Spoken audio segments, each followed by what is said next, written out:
lataan argireefu as keessa jiran siyaa lataa kana'ii walaleessitoota dhaloota keenyaa keessaa namni lataan qixxaatu waan jiru natti fakkaatu.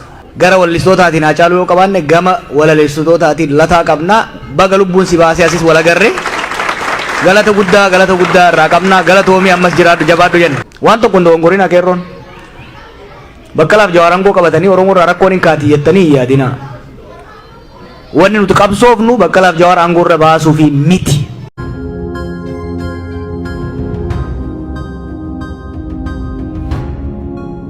ኦሮሚያ የራሱ የሆነ ቅድም እንደተናገርነው ባህሉንና ቋንቋውን እያሳደገ እንደ መሬቱ ስፋት እንደ ህዝቡ ብዛት እና እንዳለው ሪሶርስ ቦታ ይኑረውና ከሌሎች ብሔረሰቦች ጋር መልካም ግንኙነት ኖሮት አንድ ዲሞክራሲያዊት የሆነ ሃይማኖት የሁሉም ብሔሮች የሁሉም መብት የሚከበርበት አገር እንድትኖር ነው የምንፈልገው። ከዚህ ዝንፍ ብለን አናውቅ። ይሄ ለፖለቲካ ብቻ የምናወራው አይደለም፣ እምነታችን ነው። እኔ እምነቴ ነው። ሰው ይውደደው ይጥላው ብዙም እንትን የለኝም። ይሄ እምነቴ ነው። ለዚህ ነው ካፋው ተስማምቶኝ ዋጋም እየከፈልኩ ያለሁት። የኔ ብሔር ከሁሉም በላይ እንዲሆን አልፈልግም። ከሁሉም እንዲያንስ ደግሞ አልሻም። ለዛ ታገላለሁ። ለሁሉም እኩልነት፣ ለሁሉም እምነት፣ ለሁሉም ብሔር እና ብሔረሰቦች እኩልነትና አንድነት እንዲከበር ታገላለሁ። ስንታገል ይኖር ነው። ለዛ ነው። ስለዚህ በዚህ ደረጃ የሚያሰጋ ነገር ወይንም ደግሞ ከኦፌኮ ፕሪንሲፕል እና ከተመሰረተበት ዓላማ ውጪ የሚያራምድ በእኛ ፖለቲካ ድርጅት ውስጥም የለም፣ በአስተሳሰብ ደረጃም የለም፣ በተግባር ደረጃም የለም። ይህን እንድታውቁ እንፈልጋለን። እኛ የራሳችን መብት ይከበርልን ማለት የሌላውን መብት እንግፈፍ ወይንም ደግሞ እንድፈር ማለት አይደለም። ግን በጋራ አብሮ ተባብሮ በኩልነት በመኖር ደግሞ እናምናለን። ይሄ ድርጅታችን ወይም የፖለቲካ ድርጅታችን የቆመለት ዓላማ ነው።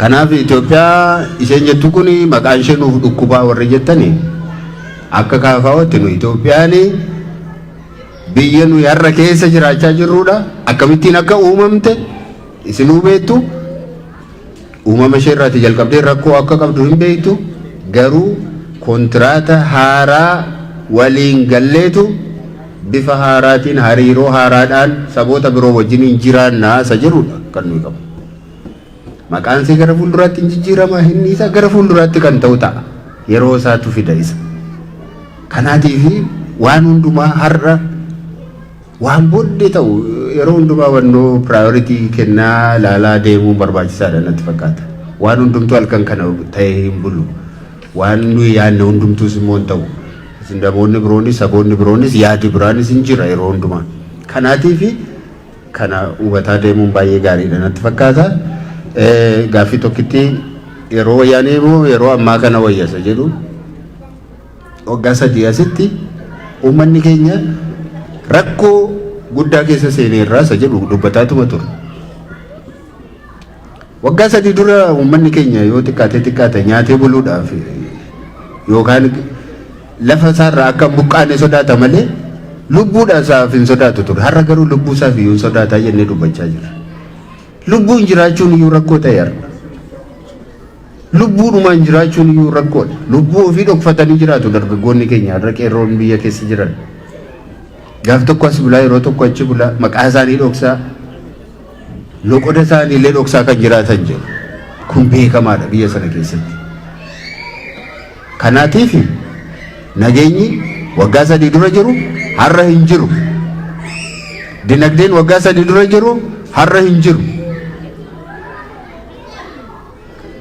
namatu du'a jira, namatu hidhamaa jira, namatu biyyaa ba'aa jira, namatu ari'amaa jira. Kanaatiif sirna isa sana nu wayya jechuu keenyatu hin taane hammaataa dhufeera. Sirni kun jijjiiramuu qaba.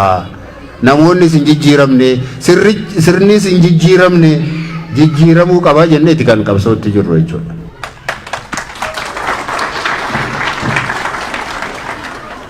Galatooma gaafi deebisuu dura ejiti heddullee nagartu lataan argireefu as keessa jiran siyaa lataa kana'ii waa jechuun barbaada.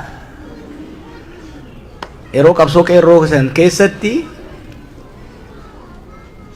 walaleessitoonni artistoonni gahee guddaa taphataa turan. Walaleessitoota dhaloota keenyaa keessaa namni lataan qixxaatu waan jiru natti fakkaatu.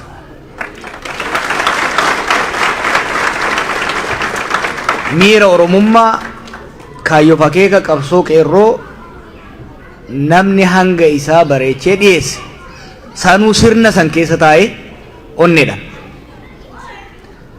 Gara wallistootaatiin Haacaaluu yoo qabaanne gama walaleessitootaatiin lataa qabnaa. Baga lubbuun si baasee asis wal agarre galata guddaa irraa qabnaa. Galatoomii ammas jiraadhu jabaadhu jenna. Waan tokkoon isin kadhachuu barbaada. Bakkuma kamittuu waltajjii kamirrattuu namootas ta'ee saboota waan arrabsuuf xiqqeessuun fayyadaminaa jechoota. Gaafii uummata guddaa qabna nu. Gaafii uummata guddaas qabna. Gaafii guddaas qabna. Dhugaa qabna. Gaafii uummata guddaa, gaafii guddaa, dhugaa guddaa kana qabannee arrabsootti hoggaa seennu namoota isaa taatu gartuulee arrabsootti hoggaa seennu gaafii san xiqqeessina, saba san xiqqeessina jechuudha. Kanaaf gaafii hoggaa gaafatamu bifuma naamusaatiin gaafachuutu wayit zakkaa'u ba'aa guddina ulfina gaafii saniitiif bakka qabaata. Kanaaf hoggaa gaafattan warra as jirtan jechuu guyyaa miti bakkuma adda addaatti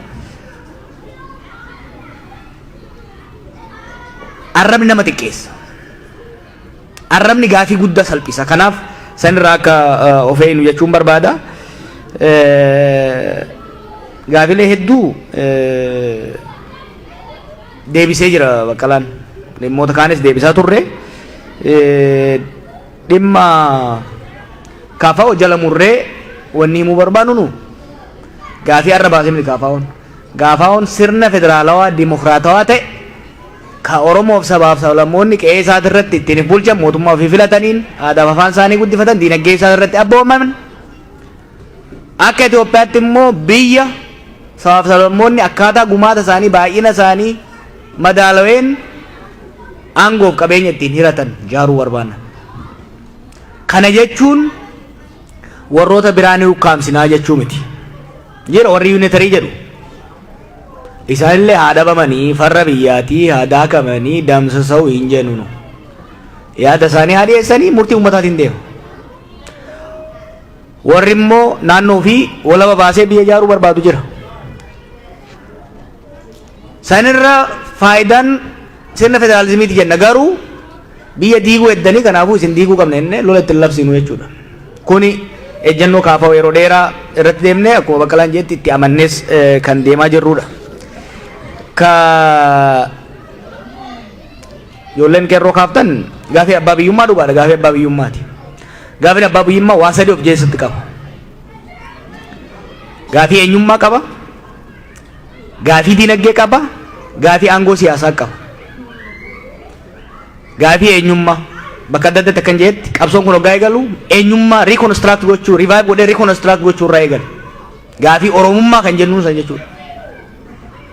Gaafiin lammataa qabeenya Oromiyaan qabdu qabeenya Rabbi nu badhaase beekumsa qabnuun saamichi nurraa dhaabatee misoomfachuudha. Sadaffaa eenyummaas guddisuuf ta'ee qabeenya irratti abbaa ta'uuf mootummaa ofiin filanneen warri filanne sun immoo seera nuu ta'u tumanii maammata nuu ta'u baasanii deemuu. Waan tokko hin dogongorina qeerroon. Baqqalaaf Jawaar aangoo qabatanii Oromoo irraa rakkoon hin kaati jettanii hin yaadinaa. Wanni nuti qabsoofnu Baqqalaaf Jawaar aangoo irra baasuufi miti. Mootummaa ummataan filatame ka ummataan bu'uu danda'u dhaabuudha tokko. Lammaffaa qabeenya irratti abbaa ta'uudha. Sadaffaa eenyummaa keenyaan tikfanne osoo hin dhiibamin jiraachuudha. Kun immoo namootaan hin deebi'u. You will regret. You will regret. Maaliif yoo sirna jaaru irratti sirna gadi dhaabu irratti yoo fuulleffachuu waanne namoota aangeessuu irratti yoo deemnu taate dogongora ta'a. Kana sirreeffachaa deemuun barbaachisaadha. Waa'ee biyya diigamuu. This is not a joke. Akka dhaadannootti fudhatinaa. state collapse is the most dangerous thing. Akonni romanticizing godina Ethiopian digamte Oromiyaan itti fufti kun anjamaa miti. Keessattuu bara kana keessatti statein collapse goonan ummati hama keessa seenamu. Akka ati jettetti yoo danda'ame nagaan addaan ba'uun yoo danda'ame sun waan tokko. Garuu sun state collapse miti. That's peaceful separation. Nuka jechaa jirru state collapse. State collapse immoo kan fidaa jiru imaammata mootummaatii yennet afaan baafannee dubbachaa jirra. Karaa mootummaan hoggaan afran kan itti deeme biyya kuffisuuf deema. Kun immoo Oromoof sabaaf sablammoota saniif rakkoo guddaa uumaa jenneet kan deemaa jiru. Ammallee of duuban deebinu. Biyyi diigamuu qabu. The state should not collapse. A state collapse is the most dangerous thing. Syria lala, Libya lala, Yemen lala. Kanaafuu gloss over goonee isin gammachiisuudhaaf waan beeynu waan hamaadha uummata keenyaaf jennee beeynu harka isin dhoofsisuudhaaf duuban deebinu. No. Sirni diigamuu qaba, mootummaan diigamuu qaba, jijjiiramuu qaba. Biyyi garuu itti fufuu qaba. Wanta dhoksaa kan jedhu bakkeen kan jedhe jira. Nu paartii ifaan ifatti hoggansi keenyas ifa jiru, imaammanni keessas ifa jiru. Wanni dhoysinu namni dhoysinu hin jiraatu. Rabbiif uummata keenya malee waan sodaannuus hin qabnu. Waan Oromoof hin taa'ennu akkuma ammaa kana babbaqaqsinee adii isinitti himna uummata hundatti. Abbaa fedhetti. Ka fedhe haa muufatu, ka fedhe nu haayiduu, kan barbaade nu ajjeesu. Wanni dhoksaan goonu hin jiru. Paartii siyaasaa keessa jirra akka paartii siyaasaatti. Dhaaba lama jidduu jaarsummaa seenullee hin dandeenyu. We are partisan. Paartii jechuun partisan jechuudha. We are a partisan entity. Garuu ejjennoo qabna. Rakkoon Itoophiyaa keessaa karaa nagayaatiin malee karaa qawweetiin hin furamu. Kanaaf mootummaan karaa qawweetiin deemuun biyya miidhaa deemaa jira. Kanaafuu lola dhaabiitii humnoota siin wal waraanaa jiran wajjin gara mariitti seenii jenna. This is our partisan position, our party position. General Assembly keenya irratti mari'annee fudhannee kan dhiyeessineedha jechuudha. Kanaaf bifa saniin akka hubatamuu barbaanna. እህቴ ወደ ጠየቀችው ጥያቄ ስመጣ የኦኤፍሲ ፖሊሲ በሃይማኖት ላይ ግልጽ ነው። ሴኩላሪዝም ነው። ሴኩላሪዝም ማለት ምን ማለት ነው? አንደኛ ሁሉም ሃይማኖቶች እኩል ናቸው። በህግ ፊት በመንግስት አገልግሎት እኩል መሆን አለባቸው። ሁለተኛ ሰዎች በፈለጋቸው ሃይማኖት የማመን ያለማመን በፈለጋቸው መንገድ ፈጣሪን ማምለክ ከፈለጋቸው ደግሞ ያለ ማምለክ መብት አላቸው። ይሄ መብት መጠበቅ አለበት ብለን እናምናለን። የመንግስት ተቋማት ደግሞ ከሁሉም ሃይማኖት በእኩል ርቀት ላይ ኢኩዲስታንት በሆነ መልኩ መኖር አለባቸው ብለን እናምናለን። እውነት ከተናገርን ባለፈው 50 ዓመታት ከፍተኛ መሻሻል እዛ ሀገር ውስጥ መጥቷል። ሌትስ ኖት ቢ አንግሬትፉል አንሆን። በህዝባችን ትግል የሃይማኖት እኩልነት የሃይማኖት መብት እየተሻለ መጥቷል። የተወሰኑ ቡድኖች ቅድም በቄ እንዳለው በአንድ ሃይማኖት ላይ በዚህ ሃይማኖት ላይ ጥቃት ሊፈጽሙ ይችላሉ፣ ሊያጎድፉ ይችላሉ። it is part of secularization, it's part of democratization። ግን እኛ እንደምናየው የሃይማኖት መብት ከምን ጊዜውም በላይ እየተሻሻለ የመጣበት እንደሆነ ነው የምናየው። ኦፍ ኮርስ የመሻሻል ሲመጣ ፍትጊያዎች ይኖራሉ። ነገር ግን የተሻለ ነው ብለን ነው የምናስበው። እንደ ኦኤፍሲ እኛ ሁሉም ሃይማኖት እኩል ነው ብለን እናምናለን። ማንም ሰው የማመን ያለማመን መብቱ መከበር አለበት። ይሄንን መንግስት ማስከበር አለበት ብለን እናምናለን። እንደ ሙስሊም እንደ ተለያየ ብሔር እንደተወለደ ሰው የኔ ጣፋንታ ምንድነው ላልሽው፣ የኔና ያንቺ ጣፋንታ ያንቺና የበቀለ ጣፋንታ አንድ ነው። እዛ ሀገር ውስጥ ምንም ነገር አንቺ ተበድለሽ በቄ ተደላቆ የሚኖርበት ኢትዮጵያ አትኖርም። የዛሬ 4 ዓመት እንደዛ ስንል ቀልድ ሊመስል ይችላል። አንቺ ተሸማቀሽ እሱ ተኩራርቶ የሚኖርበት ሀገር አትኖርም። ስለዚህ እኛ የምንታገለው ላንቺም ለኔም ለበቀለም ለሌላውም ለሀጎስም ለከበደም ለሁሉም ለውጁሉም የሚሆን ሀገር ለመመስረት የምንታገለው ዘላቂ ሰስቴነብል ፒስ ሊመጣ የሚችለው ግለሰቦች እንደ ግለሰቦች ቡድኖች እንደ ቡድኖች መብታቸው ሲከበር ነው ብለን ነው የምናምነው። ለዚህ ነው ትናንትና ስናገር የአንድ ቡድን መሞትን ብቻ በማውገዝ የሌላው መሞት ምን ረሳ ከሆነ ዝም እንምንል ከሆነ እየቀለድን ነው። አንድ ቤት በአንድ ጎን ሲቃጠል እኔ ጋር አይደርስም ብሎ መቀመጥ ሊሆን አይችልም። ስለዚህ ያንቺ ዕጣ ፈንታ እንደ ኦኤፍሲ እንደ ኦፌኮ እኛ የምናስበው ያንቺም የሱም የሷም የሁሉም ዕጣ ፈንታ የተያያዘ ነው። አንድ ኤግዛምፕል እንስጣችሁ። የትግራይ ህዝብ ሲጨፈጨፍ ብዙ ሲቀልም ነበር። እንዳውም ግፋ በለው ሲል ነበር። ሼኩ ቄሱ በሚያሳፍር መልኩ እኛ እስር ቤት ለስናይ ነበር። ያ ሰዓት ግን ትግራይ በረሃ ላይ አልቆመም፣ ተዳረሰ። ስለዚህ የሀገራችን ህዝቦች ዕጣ ፈንታ የተሳሰረ ነው። አንዱ በሰላም ኖሮ አንዱ እየሞተ የሚቀጥልበት ሁኔታ ሊመጣ አይችልም እና ያንቺ ዕጣ ፈንታ ከኛ ጋር የተሳሰረ ነው ብለን ነው የምናስበው። የብሔር ብሔረሰቦች እኛ የኦሮሞ ታጋዮች ነን።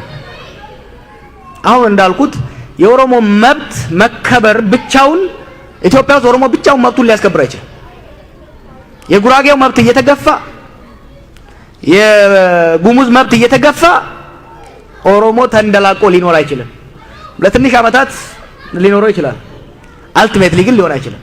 ስለዚህ እኛ ስንታገል ለሁሉም ብሔሮች እኩልነት፣ ሁሉም ብሔሮች ሁሉም ህዝቦች በቀያቸው ላይ ራሳቸውን ማስተዳደር ይጠቅማል፣ ኮሌክቲቭ ሴኩሪቲ ሊመጣ የሚችለው በዚህ መልኩ ነው ብለን ነው የምናስበው። ትላንትም ስንለው የነበረው ይሄ ነው። ዛሬም የምንለው ምናልባት ትላንት በደንብ አልገለጽነው ሊሆን ይችላል። እስር ቤት በመግባታችን ትንሽ ረጋ ብለን ሊሆን ይችላል። እዛ ውጪ ግን የኛ ብቻ ሳይሆን የአባቶቻችን 3ኛ ጄኔሬሽን 4ኛ ጄኔሬሽን ላይ ደርሰናል። ይሄን ትግል ከጀመር በዚሁ ነው የምናስበው። ስለዚህ እንደ ኦሮሞ ታጋዮች በሀገራችን ውስጥ ሰላም እንዲሰፍን፣ ዲሞክራሲ እንዲመጣ፣ ሀገር ከመፍረስ እንድትቀር፣ ህዝቦች ከመተላለቅ እንዲመለሱ በምንችለው ሁሉ እንጥራለን። ከሁሉም ጊዜ በላይ ደግሞ አሁን መተሳሰብን መደማመጥን የሚጠይቅ ጊዜ ነው። አሁን መጫጫህ፣ መሰዳደብ፣ መገፋፋት ለከፍተኛ አደጋ ህዝባችን አጋልጧል። ስንት ቁስል እያለን ስንት በደል ተፈጽሞብንም እየተማጸንን ያለ ነው። ወንድሞቻችን እንደሚተቹን መንግስትንም የተለያዩ ኃይላትንም ተማጽኖ በሚመስል መልኩ ድምጻችንን ዝቅ አድርገን የምንናገረው እየመጣ ያለው አደጋ ባለፈው 2-3 ዓመታት በመቶ ሺዎች የሚሆን ሰው አልቋል። ነገሮችን አረጋግተን ወደ ውይይትና ድርድር ማንገባ ከሆነ በሚቀጥሉ 2-3-4 ዓመታት የሚመጣው እጥፍ ድርብ ሊሆን ይችላል። ይሄንን አደጋ ለማስቀረት ነው፣ የተቻለንን ለመወጣት ነው እየሞከርን ያለ ነው። እንግዲህ ሁሉም እንዲያዳምጠን ተስፋ እናደርጋለን። የሚቻለን ግን እናደርጋለን። ኡመኒ ኬኛ እዱ ገለቶማዳ